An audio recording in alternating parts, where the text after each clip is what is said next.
Welcome. It's pretty scary, like we've been practicing this for a few days on how do you run a webinar. So although we use a lot of tech in our business, actually running a webinar is a whole different story. And I'm really proud of my team at this point in time, making a decision, yes, we'll do this, and then having it ready to go in such a short space of time is extraordinary, and I'm pretty excited. This topic, this is our sweet spot in integrity and values, and I notice that we have a lot of our clients here who have spent many dozens of hours with us talking about this stuff. What does it take? I recall that years ago when I wanted to have a robust conversation or say something that was not all dressed up and pretty, I would agonize over it. So just shake your hand if that's true for you, right? It's like you sit there and you kind of like, it's almost mentally, constipated because you just can't get it out. I'd agonize over it. I'd argue with myself. So you don't do that, of course. And I justify why I haven't said anything. And then finally, when my frustration level was drowning me, I'd blurt it out. By the time I said something, my frustration was very high. I remember an incident where I was in a team meeting and I challenged a member of my team, severely embarrassing them, alienating me, and scaring everyone else in the room.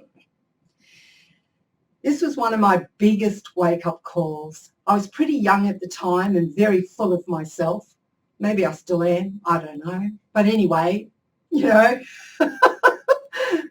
I don't know if we ever lose being full of ourselves.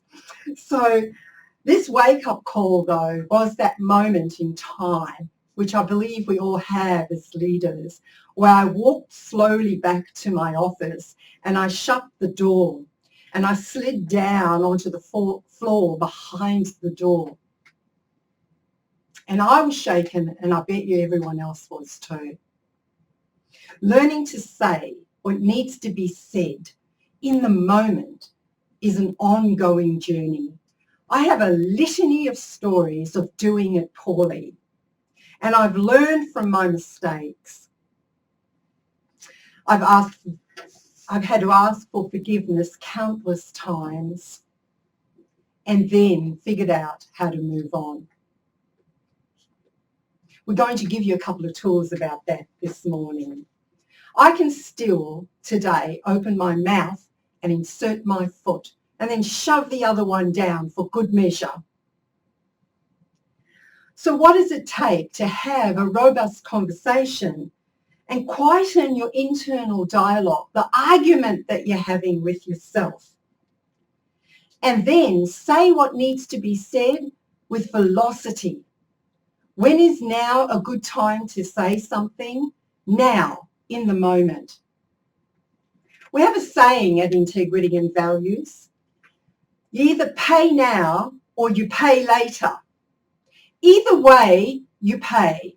So you pay in time, in energy, and in money. And I actually believe that the time and the energy sometimes outweighs the money. That actually just has the money get really bigger. So if you pay now, you pay less. If you pay later, you pay more. So when do you need to say what needs to be said? Now. Pay less.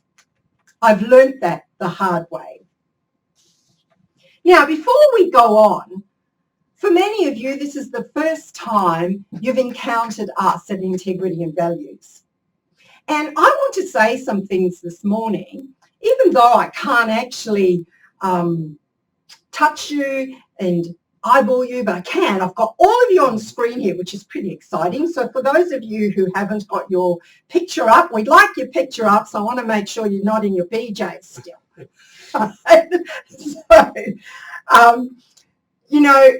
What does it take? So I'm going to ask you, have I got your permission to say some things that you really are not going to like?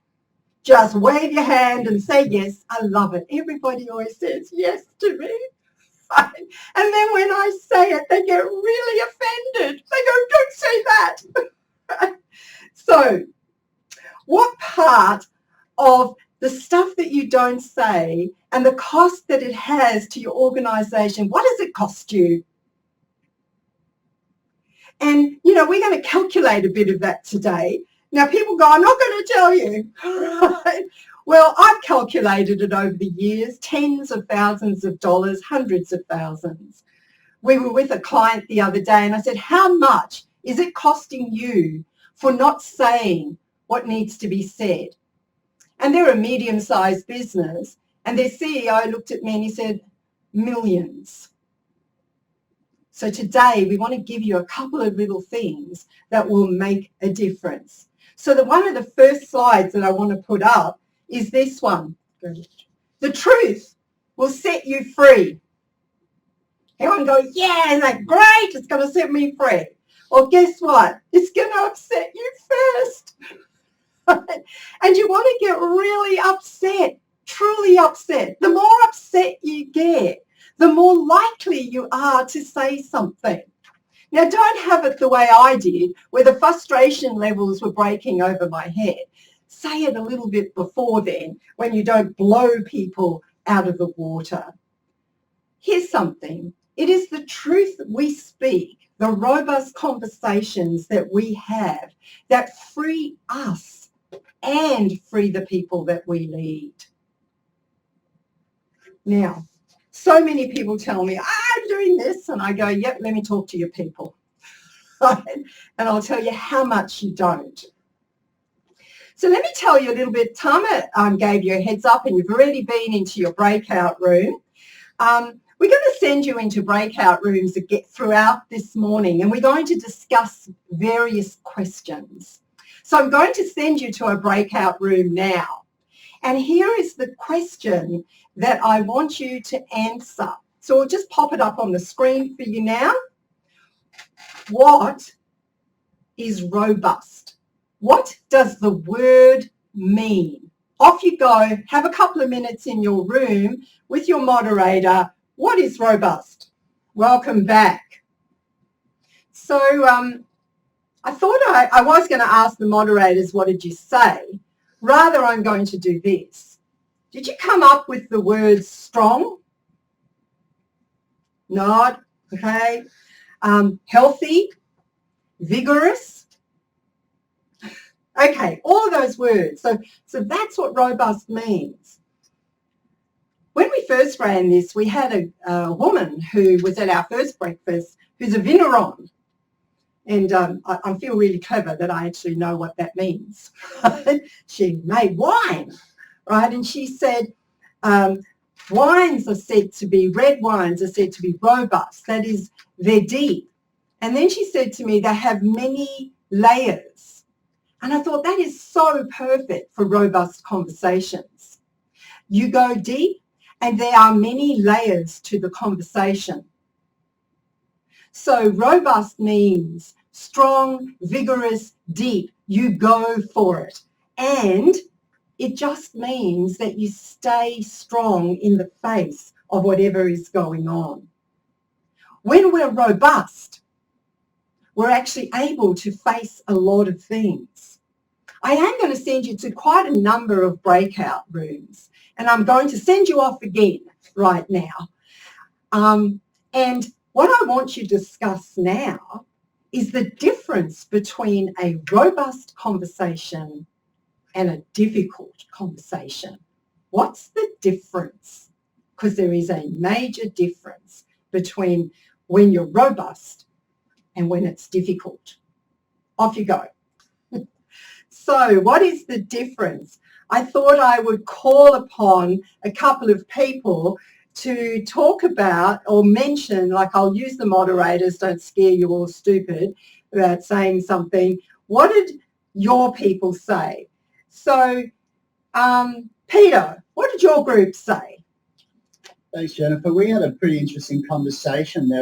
In robust, there was a discussion around it being open. And then there was also discussion around that a lot of emotion could be involved with others.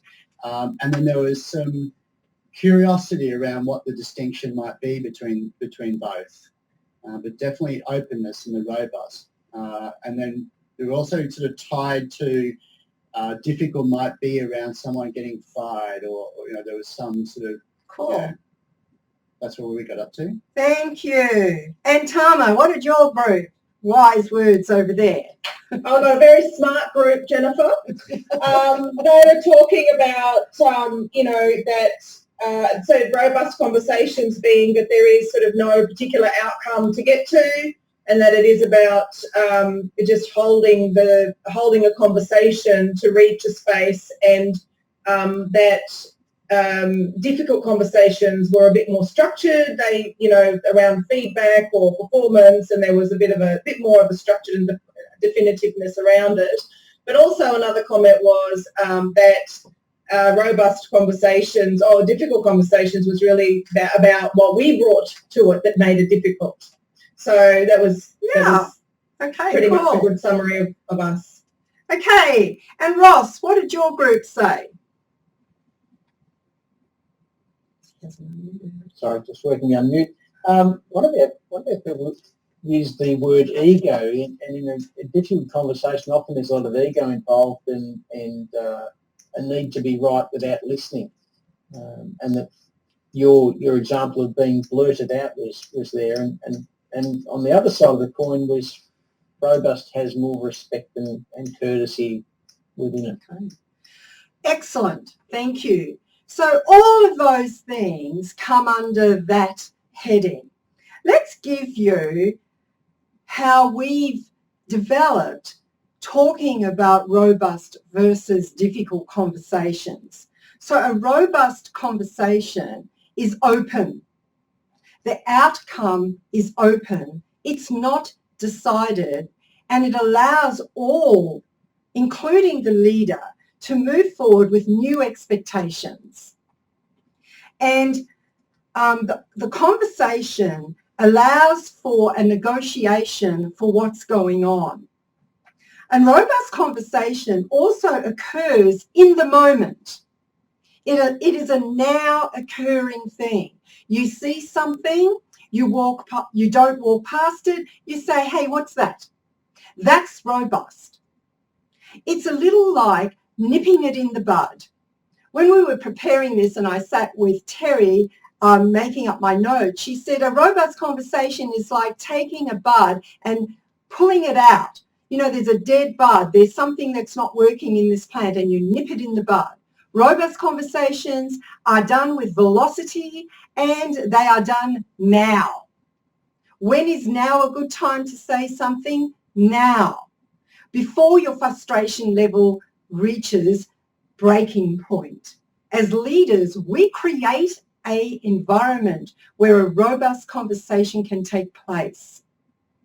We create that. We model it.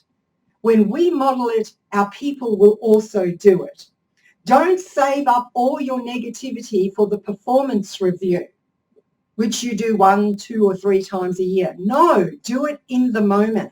A difficult conversation, on the other hand, is closed. And there are sometimes severe consequences to it.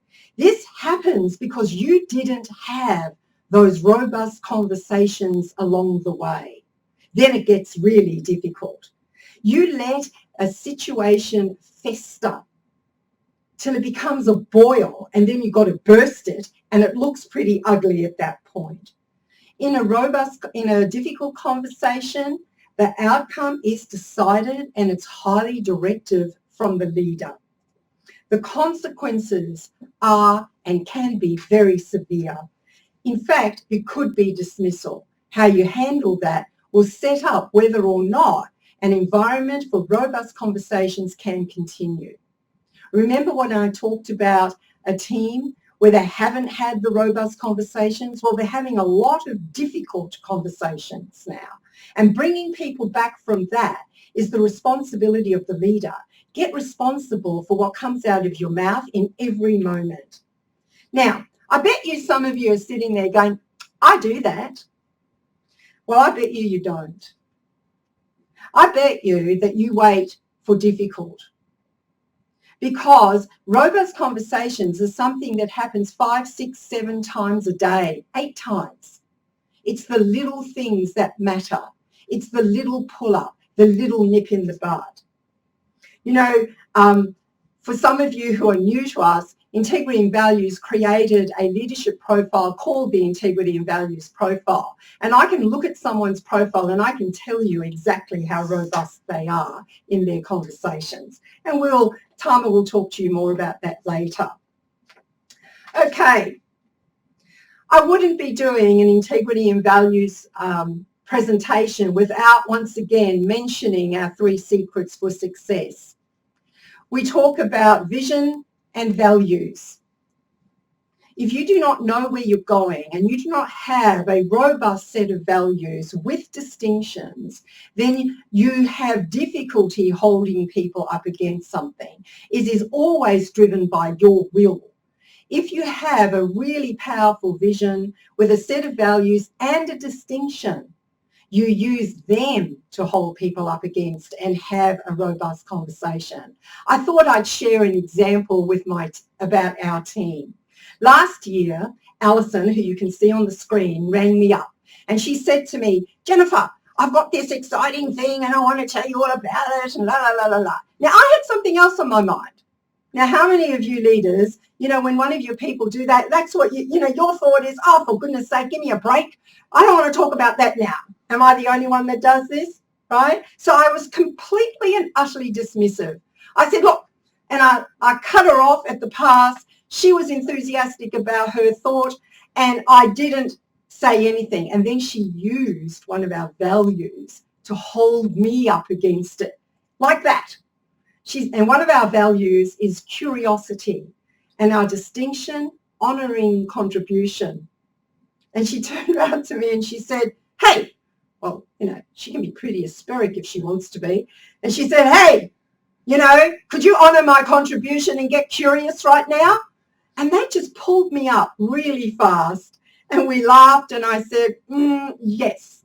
And I haven't got time right now and I promise you we'll come back to it. Well, she didn't let me off the hook, hey? She kept at me. She said, are we going to talk about this? And eventually we did. Honouring contribution, our value of curiosity. It allows anyone in your business to have a robust conversation using that value at any time. That's power. Now, the second one is where we spend 99% of our time is teaching people how to fight. You want to have robust conversations, you better be okay with fighting. Now, people go, oh, I want to fight. Well, there's a fight. That's the biggest fight that you'll ever have with yourself, is that one. The conversation you have with yourself, about yourself, when you're by yourself. What are you going to do about that one? So, the art of having a world that works is to learn how to fight and fight clean. So, it takes something to do that. Our internal fight stops us from having those robust conversations. I'm going to send you to a breakout room again. And in this one, here's the question I want you to answer. What are the biggest obstacles you have to having robust conversations? What is the thing that stops you? Yeah? The second guessing you give yourself. Go ahead, have a little chat about that. Welcome back. So, the biggest fight you'll ever have is the one you have with who? Yourself. You don't need enemies. You're punch drunk in there. And that conversation that you have with yourself, even when you don't even realize that that's what you're doing, stops you from saying what needs to be said. It could be driven by your fear. And that fear could take many, many ways of looking. And I'm sure that that's what you discussed inside of your rooms. Let me tell you this. If you step outside of that comfort zone, yeah, you see the little comfort zone of where you feel comfortable and you really go in for the things that really make a difference inside of your business, that's where magic happens. Magic does not happen inside of what you already know. Magic happens inside of the things that you don't know. And you know that thick little bar that we've got on that circle? That's where our major discomfort sits. And as we step out into it, we go, phew, that wasn't so bad. And in a minute, I'm going to give you another tool that will allow you to step out into that comfort zone. So let's first look at that third secret, having fun. I'm not going to spend any time on that today. The person who invited you here will tell you about our fun test. 7 questions that you can ask to know how much fun people are having in your workplace. And when you do a profile feedback with us, that's the 7 questions. And people always say to me, oh my goodness. So we'll tell you more about that another time. Let's go on.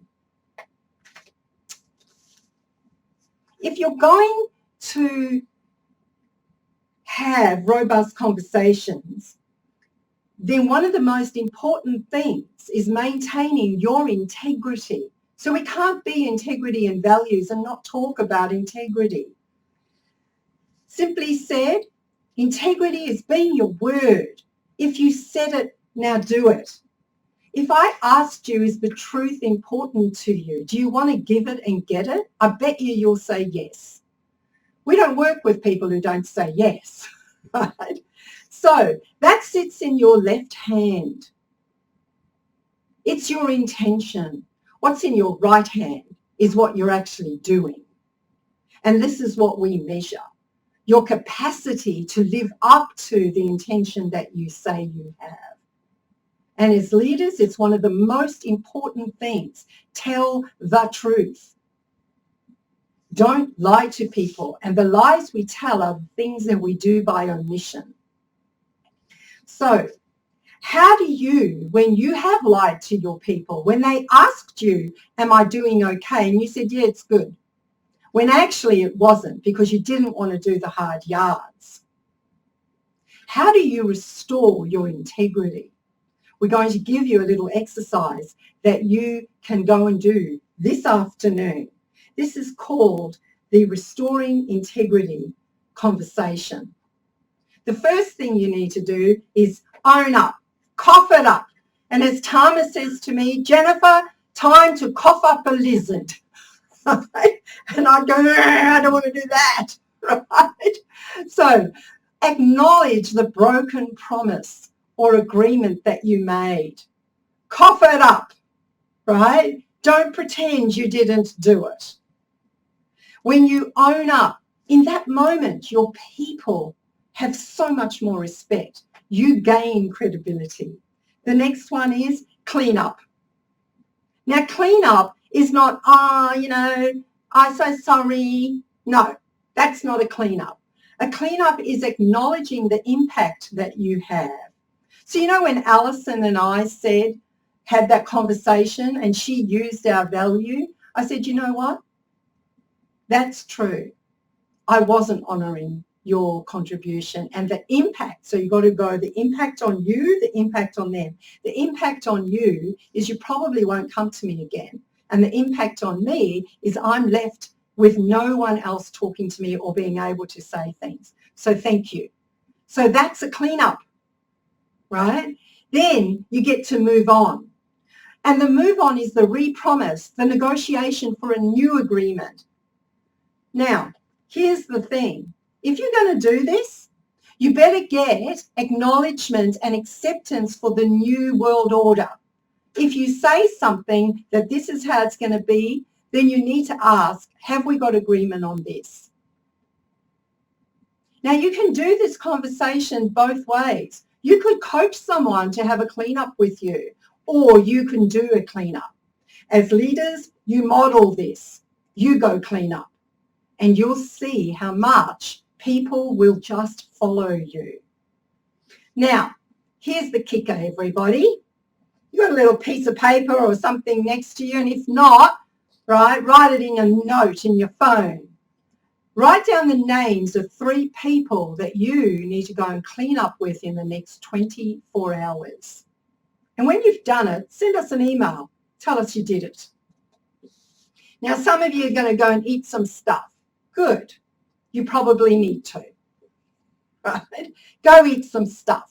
I know what stuff there is to eat for me, and I seem to be swallowing it in bucketfuls constantly. So be okay with you're going to eat stuff. That's restoring integrity. Let's go to the next thing. And hang on a second, I'm having a nervous breakdown. How much time have we got? You got 15 minutes. I got 15 minutes. Oh, excellent. I've got plenty of time to upset you. So let's talk about this. We'll send them to a breakout room because me yapping all the time is pretty boring, hey? So let's send you to a breakout room and you're going to answer this question. What is conflict? Well, that was quick, hey? You talk fast around here. So we're a bit normal here, you know. What am I doing? Okay, so what's conflict? I'm having a major conflict with myself right now. I don't know what I'm doing here. But anyway, we're having fun, aren't we? So here we go. What's conflict? Conflict is simply this. We're going to give you our definition. It occurs when 2 or more people want something from each other and what they want is not being met. It's simple, hey? I want something, you want something, and we don't talk about it and wonder why we get all shirty with each other. I nearly swore. You're not allowed to swear on webinars. You know, we get all shirty with each other and then we go, now what? Right? And then we go sulk in a corner. So what actually happens is when we want something, we don't tell people. There's only 2 steps to conflict resolution, is express the want. Tell people what you want and find out if it can be met. If they say yes, you have resolution. If they say no, you go into negotiation. What happens in most organisations, they actually manage the conflict. And this is how they manage it. They manage it and people go into these kind of behaviours. They become passive and go sulk in the corner and suck their thumb. They get passive aggressive and become covert operators and gossip and cause all kinds of ruckus for you. Or they get aggressive and they yell at everybody and get angry. Now, guess what? That's how most people manage conflict. They do not figure out what people want and figure out if they can give it to them. Now, we spend like half a day teaching leaders how to look at this conversation and do something with it. But that is fundamentally the 2 things that you need to do. Ask people what they want and then find out if it can be met. That's useful, isn't it? Most organisations do not do that. Right? They manage conflict. And then they get all nice about it. So let me give you my famous flip chart on nice. Most people have seen this that have hung around integrity and values for a while. Nothing in me cares enough to tell you the truth. We do not tell people what needs to be said. Now I'm going to give you a tool that will make the biggest difference in your life. This is one of our absolute, if you think about your toolbox or your kitchen, the sharp knife or the hammer or whatever it is in your toolbox that is really important. Let me teach you how to give people an inoculation. Otherwise, you will stay nice and block forward movement. An inoculation is a pathway to powerful conversations. Now, with COVID-D and all that going on at the moment, we're desperate for an inoculation, right? And we actually can do it in conversation. I used it at the beginning with you. I asked you, is it okay for me to say things to you you're not going to like? Everyone went, yeah, tell me. Right? Now, an inoculation in a conversation is as simple as this. You're not going to like what I have to say. Can I be really nasty to you right now? Or I'm going to upset you. Or the big one is, hey, there's something really important I want to talk to you about. And my concern is that you will get upset. And here's the thing. I'm going to say it anyway, and I'm apologizing in advance if I upset you. My intention here is that we move forward. So this is one of our most powerful lessons, and decades after we've taught people this, they continue to use it. When you first start using it, you sound pretty clunky. It is a pathway to a powerful, robust conversation. Here's your next piece of homework from today or this morning. Go and have 3 inoculation conversations with 3 other people in your organisation. How can you inoculate them? And do it within the next 24 hours. Okay, I'm going to send you to another table conversation. I want you, whoops, go back. No, I don't want them to see that. I don't want to do this. I don't want to do this question. Yes. So, okay, just please excuse me. It's just learning here. So, what we want you to do is we want you to go away and have a quick conversation on what is the criteria that sets up a robust conversation. What is the criteria for a robust conversation? What do you need to do as a leader in order to do it well? Off you go. So what are the criteria for a robust conversation? Get your facts. Maintain your compassion. You know, in the face of any upset, if you as a leader can be empathetic and understand and not agree, that's a whole nother conversation. If you go to our website, you'll see a whole talk that we did on empathy versus sympathy. Compassion is not sympathy, it's empathy. Have consequences to the outcomes. Be willing to negotiate. Here's one thing that's really important. There is zero negotiation with your values or the vision of the organisation. And don't let your emotions hijack the conversation. I promise you that's the biggest issue. We hijack it because we can't maintain ourselves. Now, here's a really good question for you. So sit there for a moment and I want you to think about this. What areas of your business are not robust? What areas are robust? And rate the different parts on a scale of 1 to 5. So I'm going to give you the parts that we've got down here. You may have others. Sales, is it robust or not? Marketing, operations, finance, logistics, HR, production. 5 is it's highly robust. They're superstars. 1 is the wheels are falling off. So take a moment and write down that and give a rating on a scale of 1 to 5. So while you're writing that down, if you rated anything at 3 or less, there are not enough robust conversations going on. Here are the questions you want to ask yourself. Who am I not challenging and why not? What am I not saying and to who specifically? What do I ignore and just walk past? And then for those that scored 4 or 5, what makes it robust? Now notice if you gave yourself a whole bunch of 4s and 5s. You want to then go and examine what makes it robust. And then what is the edge, the next learning level for your business in that area?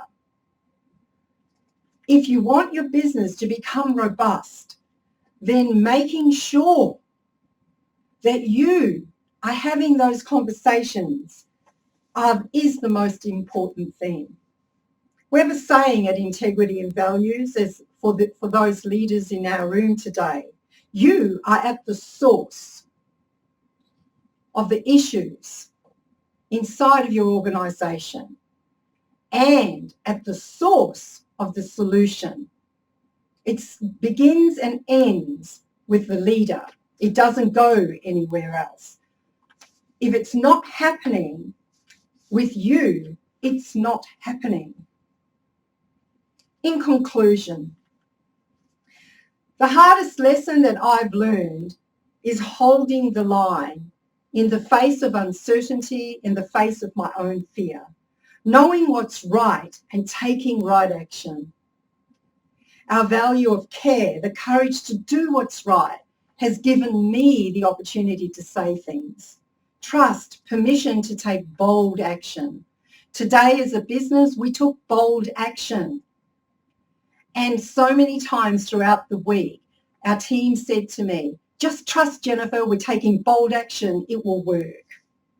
That's what I use when I'm hesitating, trusting my own judgment, correcting fast if what I'm saying is a mistake or a misjudgment.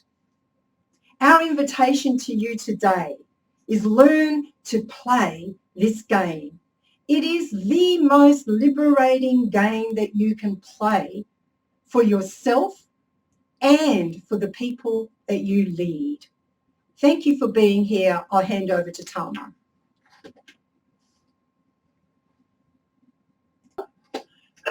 And thank you all for bringing your generosity if you're listening to us today.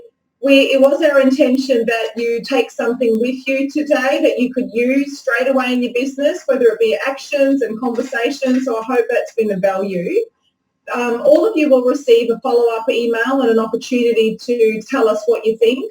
Some of you may want more information. If that's the case, feel free to let any one of us know. Our contact details will be in the reminder email that you were sent yesterday. Either way, we'll be in touch. Now, those of you who are business leaders and who are new to us and this conversation, you're going to receive a phone call from one of us associates. Jennifer mentioned that we have a profile that looks at